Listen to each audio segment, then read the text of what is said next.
আসসালামু আলাইকুম সুপ্রিয় ভিউয়ার্স। আমি সার্ভেয়ার লুৎফর রহমান আছি আপনাদের সাথে। আজকে আমি আপনাদের সাথে যে সমস্যাটি নিয়ে আলোচনা করব এটি আমাদের বেসিক একটি সমস্যা। প্রায়ই গ্রাম এলাকায় জমি পরিমাপ করতে গিয়ে এই সমস্যাগুলো আমি ফেস করি। তো ভাবলাম যে এই বিষয়টি আপনাদের সাথে একটু শেয়ার করি যেন ভুক্তভোগীরা এগুলো থেকে বেঁচে থাকতে পারে। কি সেই সমস্যাটি? যে আমরা দুভাবে সম্পত্তির মালিক হয়ে থাকি। এক হচ্ছে যে রেকর্ডীয় সম্পত্তি বা ওয়ারিশান সূত্রে, আর দ্বিতীয় হচ্ছে খরিদ সূত্রে।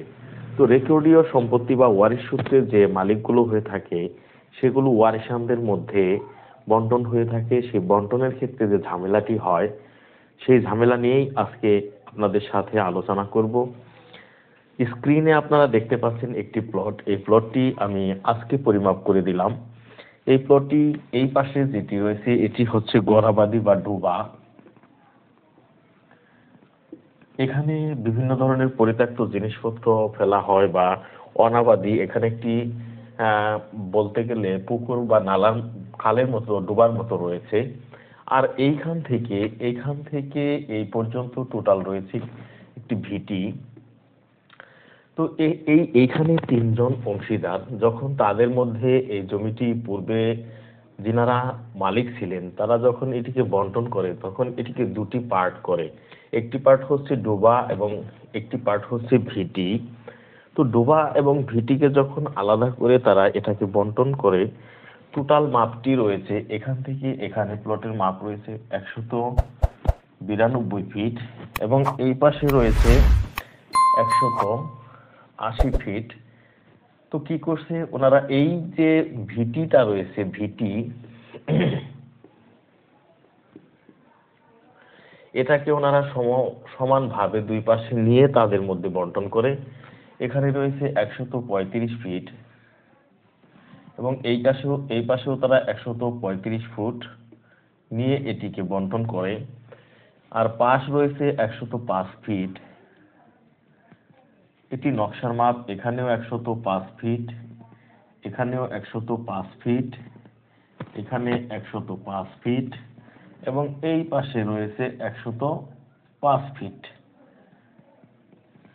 তো এখন ওনারা যখন পূর্বে বন্টন করে প্রত্যেকেই সমহারে এই বন্টনটি নেয়। বন্টনটি নিতে গিয়ে তারা কিভাবে বন্টন করে, যে এইখানে তারা প্রত্যেকে নেয় 45 ফিট করে। ইনি 45 ফিট প্রথম জন 1 নম্বর প্লট, 2 নম্বর প্লট নেন 45 ফিট এবং 3 নম্বর প্লট তিনি নেন 45 ফিট। ঠিক এই পাশেও 45 ফিট। এইভাবে তারা জমিটি বন্টন করে ভোগ দখল করে আসছে। কিন্তু বিপত্তিটা কোথায়? এখন আপনাদেরকে বিপত্তির জায়গাটি দেখাবো।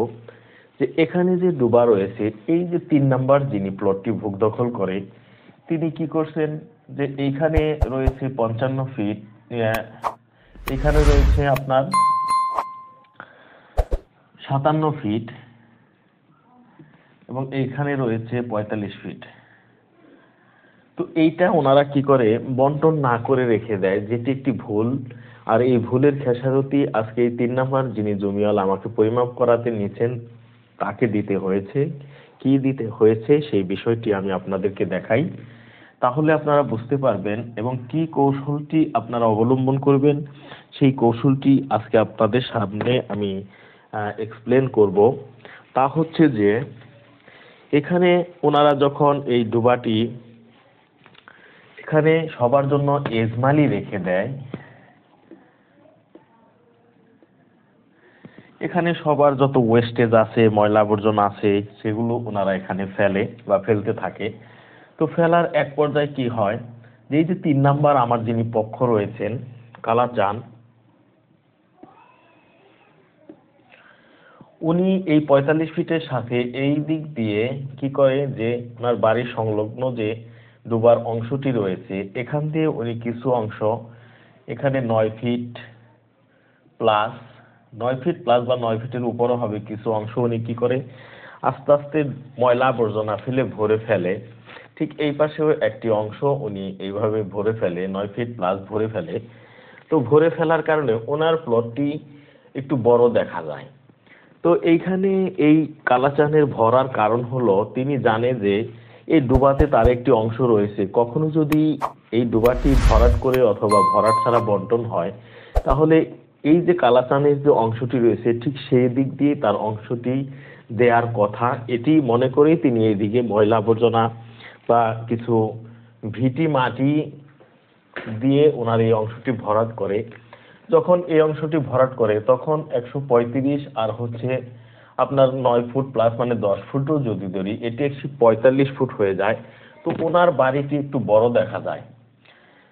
বাকি যে ডোবাটি রয়েছে সেই অংশ প্রথম জন এবং দ্বিতীয় জনের এখানে থাকে এবং ওনার অংশটি এখানে থাকে, কিন্তু যেহেতু কালাচান এখানে কিছু অংশ ভরাট করে নেয়, তাই ওনার বাড়িটি একটু বড় দেখা যায়। এতে প্রথম এবং দ্বিতীয় জন তাদের একটি প্রশ্ন জাগে যে আমাদের বাড়ি এবং তাদের বাড়ি সমান সমান জমির পরিমাণ, তাহলে ওনার অংশটি এত বড় কেন? এটি নিয়েই সাধারণত পরিমাপ শুরু হয়। তো এই পরিমাপটি করতে গিয়ে তাদের এখন যে প্রথম পক্ষ দ্বিতীয় পক্ষের দাবি থাকে যে এখানে 135 ফুটের বন্টনে প্রত্যেকে 45 ফুট করে নিচ্ছে, যেহেতু এখানে কালাচান আরো 10 ফুট নিয়ে তার বাড়িটি বড় করে ফেলছে, এখন তারা ভিটি ধরে এইখান থেকে, মানে এখন তাদের ভিটির পরিমাপটি হয় 145 বা 44। তো এইটি ধরে যখন এই প্লটটি আবার বন্টন করতে যায়, তাহলে প্রত্যেকে এখানে +3, ওনার +3 এবং ওনার +3 হয়।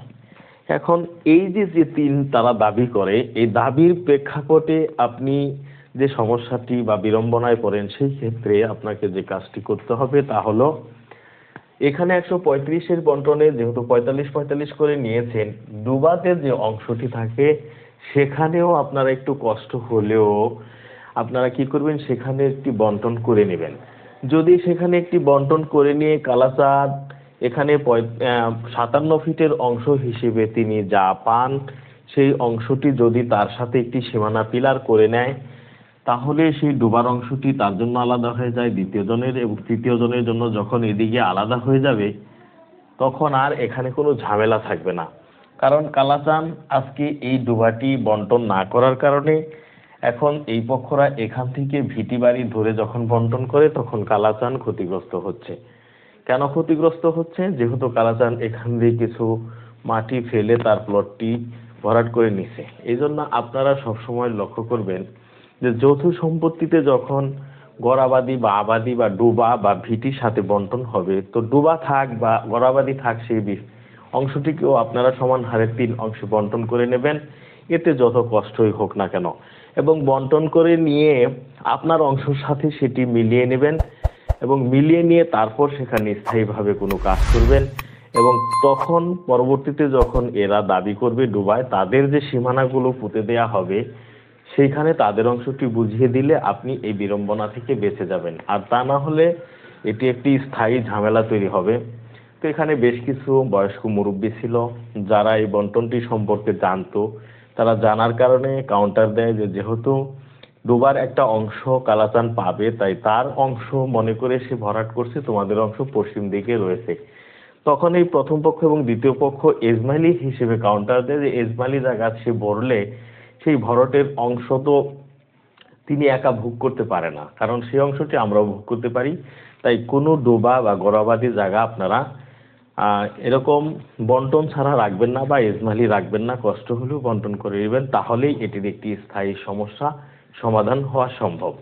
আশা করি বিষয়টি আপনারা বুঝতে পারছেন। ধন্যবাদ সবাইকে।